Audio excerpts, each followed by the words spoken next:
நல்ல காலம் போறது ஜக்கம்மா தட்டுறா. டேய் ரொம்ப நேரமா நீதே தட்டிங்கிற ஜக்கம்மா தட்டுறன்ற. உங்களெல்லாம் பார்த்து பல வருஷம் ஆகுது. எங்கேந்திரா வந்தீங்க நீங்க? எப்பா இவனெல்லாம் நம்பாத, பார்க்கவே திட்டு போய் மாறிக்கிறான் பாரு. என்ன பார்த்தா அவன் திருட்டு போய் மாறிதா? உன் கையால ஒரு பிடி மண் எடுத்துக்குறா.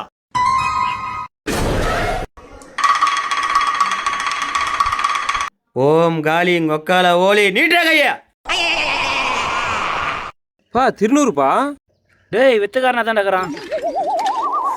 டேய் மவனே, மண்ணியே 300 மாத்திரனா ஒரு கோட்டை குத்தா 2 கோட்டை மாற்ற மாட்டான். கட்லிங்கில் ஒரு கோட்டை வச்சிருப்ப, போய் எடுத்துட்டு வாடா. இருண்ணா போய் எடுத்துன்னு வரேன்ப்பா. வாடா. இந்தா சாமி, மண்ணை 300 மாற்றின மாதிரி இந்த கோட்டையும் 2 கோட்டை மாற்றி கொடுங்க சாமி. அதுக்கு என்ன மாத்திடுவோம் குடு. உடச்சிடாம. ஓம் காளி ஒக்கால ஓலி நீட்டா கையா. பா மேஜிக்லாம் பண்ணுறாருப்பா. டேய் கரண்ட் பில்லு கட்ட 500 ரூபா வச்சிருப்பேன். அந்த 500 எடுத்துன்னு அந்த 500 என்கிட்ட கொடுத்துட்டு 1000 ரூபா மாற்றிக்கலாம். இதோ போயிட்டு எடுத்துன்னு வரேன்ப்பா. இந்தா சாமி, இந்த கோட்டை மாற்றின மாதிரி இந்த நோட்டையும் மாற்றி கொடுங்க சாமி. அதுக்கு என்ன மாத்திடுவோம். ஓம் காளி ஒக்கால ஓலி. எங்கடா?